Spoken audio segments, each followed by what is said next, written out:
I never imagined my own brother would stand against me, at least not for something I didn't even do. My name is Raya, the quiet middle child who always kept the family peace, even when that peace never included me. But everything changed the day my brother, Ayan, told me to apologize to his mother-in-law, a woman who had been humiliating me for years. It all started the night before Ayan's second anniversary.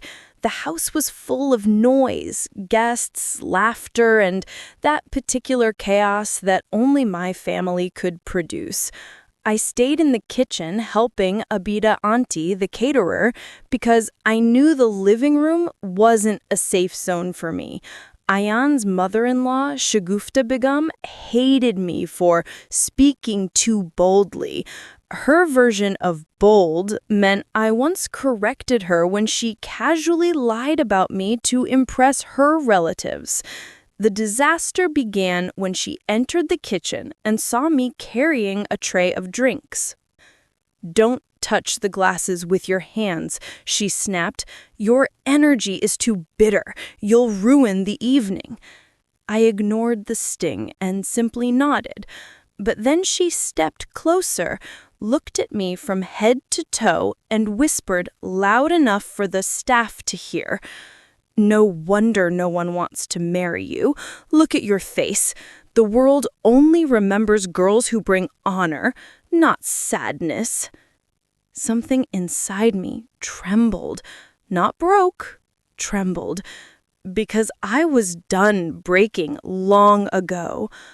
"I'm helping," I said softly. "If you don't want the tray, I'll leave it." She smirked. "You should leave the whole house." I put the tray down and walked out. No screaming, no drama, just silence. A few hours later, Ayan stormed into my room. His collar was loose, his face flushed, and his voice dangerously quiet. "What did you say to her?" "I didn't say anything." "Don't lie, Raya. She cried in front of everyone. She said you insulted her, embarrassed her." "I didn't." My voice cracked, but only slightly. He took a step closer. "Apologize to her tomorrow morning, in front of everyone, or face punishment." I stared at him. "Punishment? From you?" "You think I won't? She is family. She deserves respect." "And I don't?" He hesitated, just for a second. Then he said the one line that would change everything. "Raya, she is my wife's mother-in-law. You know your place." My place. The same phrase my relatives had used since I was 10. A soft reminder that my value was always negotiable. I swallowed the pain until it became a hard stone inside my chest. "If I don't apologize," I asked, "then I will make you, forcefully if I have to." Something in me shifted. Something small, something quiet, but powerful. If he wanted obedience, he wasn't going to get it. Not anymore. "I won't apologize for something I didn't do." He slammed the door as he left, and the windows shook, but my resolution didn't. That night, I made my choice, a choice that would shock my entire family, a choice that would show my brother exactly where my place truly was, and it wasn't beneath anyone's feet. But the next morning, before I could reveal my decision, something happened that none of us expected, and it pushed the entire house into chaos. I woke up before sunrise the next morning. The house was unusually silent, the kind of silence that follows a storm, not precedes it. I sat on my bed, legs folded, hands cold, rehearsing the words I planned to say. Not an apology, but a truth I should have spoken years ago. I wasn't going to stay in that house anymore. But before I could take my first step toward freedom, a scream tore through the hallway. Ayan! Somebody call Ayan! It was my mother's voice, frantic, breathless, breaking. I rushed out of my room, my heart hammered. Doors opened one by one as relatives poked their heads out. What happened? I asked, my voice shaking as I reached the staircase landing. My mother was standing near the living room door, her dupatta half slipping off. Her eyes darted around, landing on me with a strange mixture of shock and suspicion. "It's Shagufta!" she cried. "She fainted! She fell on the floor!" Before she could finish, Ayan pushed past both of us. He sprinted toward the living room like a man possessed. I followed, but slowly. Something in me didn't want to see anything. I had enough drama in my life, but life never asked what I wanted. There she was, Shagufta Begum, lying on the carpet, her hand pressed to her forehead. Her daughter, my sister-in-law Alina, knelt beside her, sobbing. She said she got dizzy. Then she said someone pushed her emotionally too far. She kept saying she can't breathe because of humiliation. Humiliation? And just like that, all eyes landed on me. Ayan stood up, his face turning red, not with fear, but with fury. "This is your fault," he shouted at me. "You destroyed her peace last night. She didn't sleep. You stressed her so much she collapsed." "I didn't say anything to her," I repeated, my voice steady but low. "Shut up," Ayan roared. "Don't lie. Now look what you've done." Someone whispered from behind, "She should apologize immediately." Another voice, "Family ka samna karna sikho beta." I felt hands around me, not physically, but emotionally, gripping, pulling, judging. Alina sobbed harder. "Raya, if something happens to my mom, I will never forgive you." Shagufta opened her eyes slightly. A weak, dramatic whisper escaped her lips. "Raya has ruined my izzat." I almost laughed. Not because it was funny, but because it was surreal. I never understood how some people could weaponize fragility like a sword. She was fine. I knew it. She knew it. But the room didn't. My mother walked toward me and grabbed my arm. "Just apologize," she hissed. "End this. Don't create more problems." Ayan added, "Not just an apology, a public apology, in front of everyone, right now." His voice echoed through the house like an order issued in a courtroom where the verdict had already been decided. I looked around, at my mother's trembling disappointment, at my sister-in-law's accusing tears, at the relatives who loved drama more than truth. For a second, I wondered if maybe letting them bury me under this accusation was easier than fighting. But then I remembered the girl I used to be, the one everyone interrupted, blamed, silenced. I had buried her for too long, but now she was rising up inside me like fire touching air. "I will not apologize," I said, clearly and firmly. "And I have something to say." A gasp spread across the room. Even Shagufta sat up straighter, her drama instantly pausing. But before I could speak, a loud knock thundered at the main door. Everyone froze. Ayan frowned. "Who is here at this hour?" The knocking grew louder, more urgent. I felt my heartbeat sink with it, because I knew exactly who it was. And once that door opened, nothing in our family would ever remain the same. When the door finally opened, the person standing outside shattered every lie in the room and exposed a truth none of them were ready to face.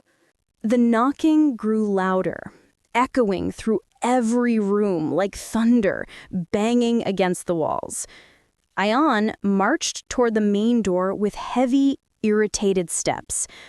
I stayed frozen in the living room, my breath stuck somewhere between my chest and throat. When he pulled the door open, the entire house inhaled at the same time. Standing at the doorway was Mrs. Ruxana, the head caterer, and the only witness to last night's kitchen confrontation. The woman who heard every word Shagufta had said to me. But she wasn't alone. Behind her were two more women from her staff, each looking tense and unsettled. Ayan frowned. "Why are you here so early?" Ruxana stepped inside without waiting for permission. She was a tall woman with a firm voice, someone who didn't bend for anyone, especially not toxic relatives with big reputations. She scanned the room, and her eyes landed directly on me. "Beta Rea," she said gently, "I had to come." Before I could respond, Shagufta, who had been conveniently fainting moments ago, straightened up like a soldier receiving orders. "What is this drama now? I am unwell, and you people—" Ruxana cut her off sharply. "Drama? You want to talk about drama, Shagufta Begum?" Gasps filled the room. No one dared speak to Shagufta like that. Not in her house, not anywhere. Ayan stepped forward. "This is not the time." "It is exactly the time," Ruxana said. "Your mother-in-law accused this girl of insulting her. The whole family is blaming her. And I cannot stay silent when I know what really happened." My heart pounded. My palms felt cold. Shagufta's eyes widened, and for the first time, her confidence cracked. She twisted my words. "I twisted nothing," Ruxana snapped. "You told this girl that her face brings sadness. You told her no one would marry her. You told her she should leave the house. I'm not afraid of you or your reputation. I have daughters too. I won't let you destroy another girl's confidence." A heavy silence choked the air. For the first time in my life, someone stood for me. Not because they were forced, not because they had to, but because they cared about what was right. Ayan's face turned pale, as if his power was slipping out of his hands. "Is this true?" Shagufta glared at me as if I had personally committed treason by being defended. Then, with venom dripping from her tone, she said, "Of course she paid the woman. Look at her. She's manipulating everyone." Ruxana laughed, a short, cold sound. "I don't need anyone's money. I came because you're a liar who plays the victim whenever it benefits you." Another bomb. Alina stood up, trembling. "Mom, did you really say that to her?" Shagufta's lips quivered, but words refused to come. And then Ruxana turned to me. "But Beta, I came for another reason too. Something you need to say. Something you decided last night." My heart stopped. Ayan looked sharply at me. What decision? Every eye was on me. The room waited. The air froze. I opened my mouth, but before I could speak, my phone rang. Loud, clear, urgent. The name flashing on the screen made my blood run cold, because it was the one person I hadn't heard from in 2 years, and the last person my family wanted involved.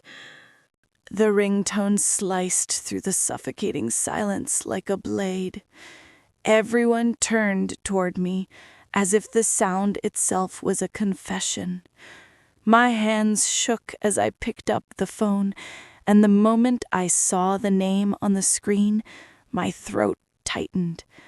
Abba, my father, the man who had left home 2 years ago after a fight with my brother, one so intense it split the family in half. He didn't call, he didn't visit, he vanished, and now Out of nowhere, he was calling me.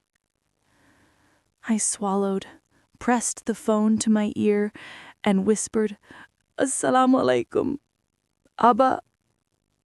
His voice came through heavy, tired, but steady. "Raya." I heard everything. My heart dropped. "How?" "I spoke to Ruxana last night. She told me what happened in the kitchen. She said you've been living in silence for too long. She said you were ready to leave." The living room buzzed with shock. Ion's head snapped toward Ruxana. "You called my father without my permission?" "Your permission? I called the father of the girl you're threatening." The tension thickened. Meanwhile, my father's voice grew firmer. "Beta, listen to me carefully. You owe no apology, not to anyone who has belittled you, insulted you, or treated you as if your existence is inconvenient." My eyes burned, but I refused to cry, not in front of this audience. "I didn't apologize, Abba," I whispered. "I know, and I am proud of you, but you cannot stay there anymore. I'm coming." The words slammed through the room. Ion stepped forward, furious. "He's not coming here. I won't allow it. He left us. And you pushed me to." My father's voice thundered through the speaker. "Raya, pack your things. I'm taking you with me." My breath caught. I had imagined escape, yes, dreamed of freedom, but hearing it offered to me, felt unreal. My mother suddenly interrupted, panic rising in her voice. "Raya, wait, don't go anywhere. This is your home. Why are you listening to outsiders?" "Outsiders?" I repeated softly. "Abba is an outsider now?" She paused, unable to answer. Shagufta, restored to full dramatic energy, sat up straighter. "So this is your plan, run away and blame me, typical girls with loose morals." "Bus," Ruxana snapped. "Insulting her constantly won't make you innocent." Ion turned on me, his voice low and shaking. "If you leave with him, don't ever come back. You hear me? This house won't welcome you again." For a moment, his words pierced me. He was my brother, my childhood protector, the boy who once held my hand crossing the street. But this man standing in front of me, he wasn't my brother anymore. He was someone else's puppet, Shagufta's. I lifted the phone again. "Abba, come. I'll be ready." Ion's face twisted in disbelief. "You're choosing him over this family?" "No," I said quietly. "I'm choosing myself." The room exploded with murmurs, anger, shock, disbelief. But before anyone could speak again, my father's voice came through one last time. "Raya, there's something else. Something about your past. Something you need to know before you leave that house." My heart froze. "What do you mean?" I whispered. There was a long pause. Then he said, "Your life, everything you believed about it, wasn't the whole truth." And before I could ask another question, my father revealed a secret that shook not just me, but every single person standing in that living room. My father's silence on the phone stretched long enough to make the entire living room tilt into uncertainty. The anger, the accusations, the shouting, all of it paused, suspended in the air, like dust waiting to fall. Finally, he exhaled, Raya, you deserve the truth. My stomach twisted. What truth? Ayan stepped closer, arms crossed. Abba, if you're going to start another drama... This drama, my father said sharply, began because you hid something from her. Something we all agreed never to speak of. The room stiffened. Even my mother's face went pale, as if a ghost she'd buried long ago had suddenly come back knocking. I felt a shiver crawl up my spine. Abba, what are you talking about? He didn't hesitate this time. Raya, you're not your mother's biological daughter. The world didn't just stop, it flipped. I felt my knees weaken, the phone tremble in my hand. What? My mother stepped back, tears filling her eyes. Raya, let me explain. No, my father barked. You had 17 years to explain.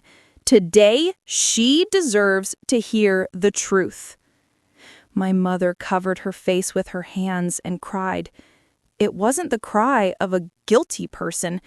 It was the cry of someone terrified of losing the child she had raised. Ayan looked just as shocked. Abba, why are you telling her this now? Because your behavior, he snapped, shows you think you have the right to decide where she belongs. But the truth is, Raya was never treated as belonging fully. The ache in my chest grew sharper. My voice shook as I spoke. If she's not my mother, then who is? My father continued gently. Your biological mother was my older cousin. She died when you were 3 months old. She had no one, no husband, no family to take you in. I brought you home, and your mother, Nahid, took you in her arms as if you were her own blood. My mother burst into sobs, shaking her head. Raya, you are my daughter. I never wanted you to know because I didn't want you to feel different, not even for a second. Tears blurred my vision, the world turning watery and distorted.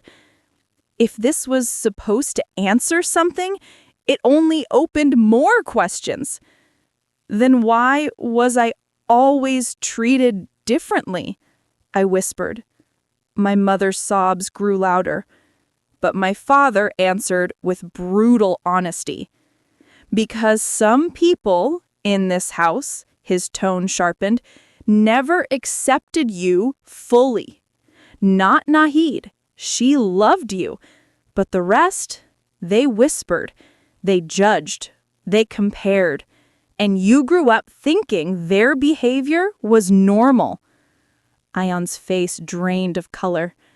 Abba, You did, my father said firmly, not with words, but with actions, with decisions. You always chose others over her.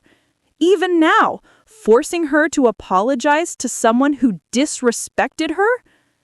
Ayan had no reply. A quiet shock had fallen over everyone. I stood there, every breath heavy.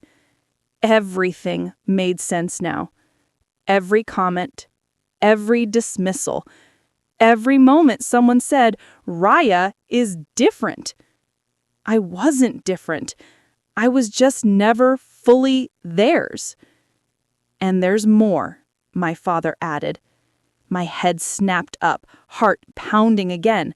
More? Yes, he said. Your biological mother left you something. A letter.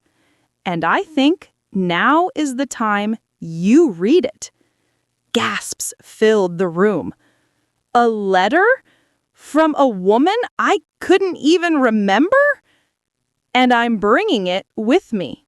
The truth she wrote will change everything you think you know about your place in this family." My breath caught.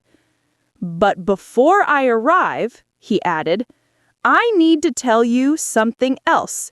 Something about why I left the house 2 years ago." I froze. Everyone froze. Ion stared at the phone with wide eyes. Because whatever came next was going to hit him the hardest. And then Abba spoke the words that exposed the real reason he left, a truth that turned my brother's world upside down and shattered the last illusion holding our family together. My father's breath on the phone grew heavier, like he was preparing to lift a burden he had carried alone for too long. Everyone waited, my mother trembling, my brother frozen, Shagufta glaring with irritated confusion, and me, standing in the center of the room like a child caught between two lives. "Raya," my father finally said, "the reason I left the house 2 years ago wasn't because of the argument. The argument was only the last spark." I swallowed. "Then why did you leave?" He paused, then spoke clearly, without hesitation. "I left because of Ion." My brother's eyes widened.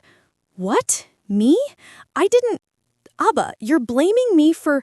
"Sit down, Ion," my father snapped. "You know exactly what you did." The room fell into a stunned silence. Ion sat slowly, confusion etched across his face. My father continued, voice raw. 2 years ago, I found out something about you. Something so painful, so disappointing, that I couldn't stay in the same house for even one more day." "What did I do?" Ion whispered.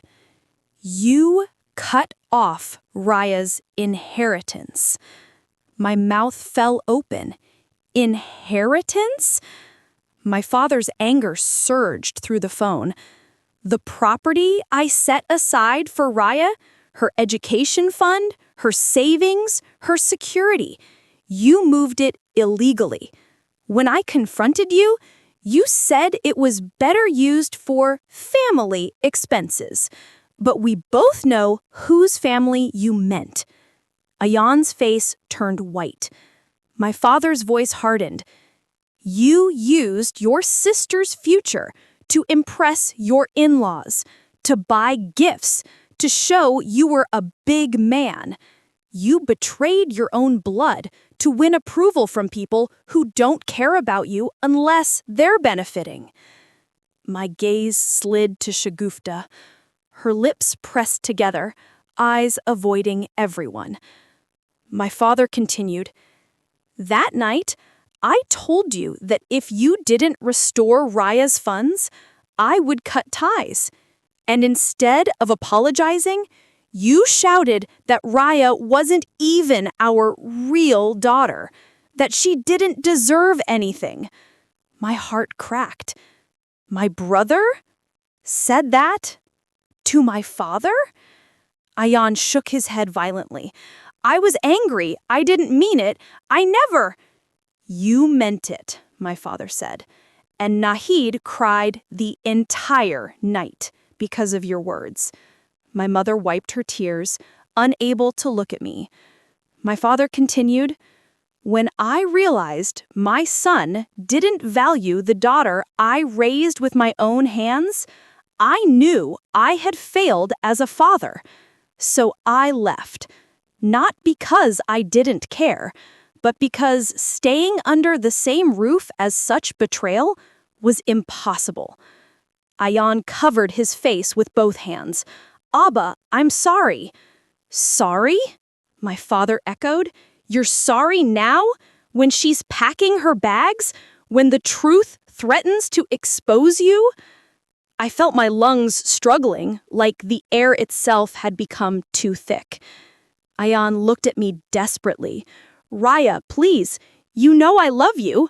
I made a mistake. A mistake? I whispered. You stole my future and told Abba I didn't deserve it? You sided with strangers over your own sister. You forced me to apologize for something I didn't do. And now you call it a mistake? He opened his mouth, but no words came out. My father spoke again. Raya, I didn't tell you all this to hurt you. I told you because you've spent your life thinking you were the problem. But you weren't. The people around you failed you. Tears blurred my vision. And the letter? From my biological mother? My father exhaled deeply. Raya, the letter explains the truth about who you are, why your life took the path it did, and what she wanted for your future. My heart pounded. And I'll be at your gate in 15 minutes. When I come, you must decide where you stand. The call ended.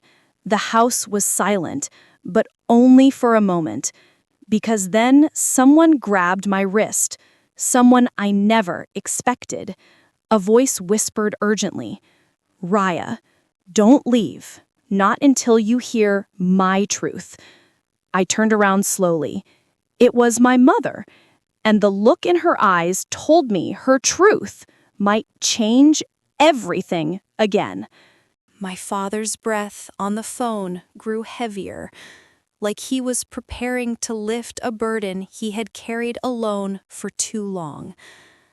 Everyone waited, my mother trembling, my brother frozen, Shagufta glaring with irritated confusion, and me, standing in the center of the room like a child caught between two lives. Raya, my father finally said, the reason I left the house 2 years ago wasn't because of the argument. The argument was only the last spark. I swallowed. Then why did you leave? He paused, then spoke clearly, without hesitation. I left because of Ayan. My brother's eyes widened. What? Me? I didn't... Abba, you're blaming me for... Sit down, Ayan. My father snapped. You know exactly what you did. The room fell into a stunned silence. Ayan sat slowly, confusion etched across his face. My father continued, voice raw. 2 years ago, I found out something about you. Something so painful, so disappointing, that I couldn't stay in the same house for even one more day. What did I do? Ayan whispered. You cut off Raya's inheritance. My mouth fell open. Inheritance? My father's anger surged through the phone. The property I set aside for Raya, her education fund, her savings, her security, you moved it illegally. When I confronted you, you said it was better used for family expenses. But we both know whose family you meant. Ayan's face turned white. My father's voice hardened. You used your sister's future to impress your in-laws, to buy gifts, to show you were a big man.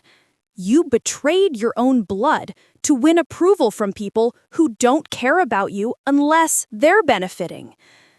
My gaze slid to Shagufta, her lips pressed together, eyes avoiding everyone. My father continued, that night, I told you that if you didn't restore Raya's funds, I would cut ties. And instead of apologizing, you shouted that Raya wasn't even our real daughter, that she didn't deserve anything. My heart cracked. My brother said that to my father? Ayan shook his head violently. I was angry. I didn't mean it. I never. You meant it, my father said. And Nahid cried the entire night because of your words. My mother wiped her tears, unable to look at me. My father continued, when I realized my son didn't value the daughter I raised with my own hands, I knew I had failed as a father. So I left, not because I didn't care, but because staying under the same roof as such betrayal was impossible. Ayan covered his face with both hands. Abba, I'm sorry. Sorry? My father echoed. You're sorry now? When she's packing her bags? When the truth threatens to expose you? I felt my lungs struggling, like the air itself had become too thick. Ayan looked at me desperately. Raya, please, you know I love you. I made a mistake. A mistake? I whispered. You stole my future and told Abba I didn't deserve it? You sided with strangers over your own sister. You forced me to apologize for something I didn't do. And now you call it a mistake? He opened his mouth, but no words came out. My father spoke again. Raya, I didn't tell you all this to hurt you. I told you because you've spent your life thinking you were the problem. But you weren't. The people around you failed you. Tears blurred my vision. And the letter? From my biological mother? My father exhaled deeply. Raya, the letter explains the truth about who you are, why your life took the path it did, and what she wanted for your future. My heart pounded. And I'll be at your gate in 15 minutes. When I come, you must decide where you stand. The call ended. The house was silent, but only for a moment, because then someone grabbed my wrist, someone I never expected. A voice whispered urgently, Raya, don't leave, not until you hear my truth. I turned around slowly. It was my mother, and the look in her eyes told me her truth might change everything again. My mother's fingers trembled as they held my wrist, her eyes glistening with a fear I had never seen before. The room fell silent again, but this silence was different. This one was heavy, waiting, almost trembling. She pulled me aside, away from Ayan, away from Shagufta, away from the people who shaped and shattered me. Her voice came out in a whisper. Raya, before your father arrives, you need to know my truth. My chest tightened. Ami, what truth? She closed her eyes for a moment, as if gathering courage from some place inside her that had been bruised too many times. She began, when your father brought you home, I didn't accept you immediately. The words felt like a slap. Everyone in the room went still. My mother continued, tears slipping down her cheeks. I was young, too young, newly married, in a house full of people waiting for me to fail. I had no children yet, and suddenly, your father placed a tiny baby in my arms and said she had no one. Would I become her mother? Her voice cracked. I was scared, terrified, afraid that if I said no, he would think I was heartless, afraid that if I said yes, I would lose myself. A sob escaped her lips. But the moment I held you, It was over. I didn't choose you. My heart did. And from that day, I loved you more fiercely than I ever loved myself. My throat tightened painfully. She reached for my hand and squeezed it. But the house never accepted you. They whispered, they taunted, they compared you to children who weren't even born yet. I fought them every day. Some days I won, some days I lost, but not once did I let anyone take you away from me. My eyes blurred with tears. Then why didn't you tell me? Because I wanted you to feel like my daughter, not someone I borrowed from fate. She cupped my cheek, and I knew that if the truth came out, people like Shagufta would use it against you. And they did, even without knowing. Shagufta scoffed. Drama. She's making excuses now. My mother turned to her with a fire I had rarely seen. You insulted my daughter in my house and expected silence? You played the victim while poisoning her confidence. You think being a mother-in-law gives you a crown? It only gave you arrogance. Shagufta's face turned red. Ayan stepped forward. Ami, enough. Enough. She snapped. I stayed silent when you hurt her. I stayed silent when you let others disrespect her. But today, she stands alone because we failed her. Not her biological mother, not fate, we. Her voice shook with guilt and pride and heartbreak. Then she looked at me again.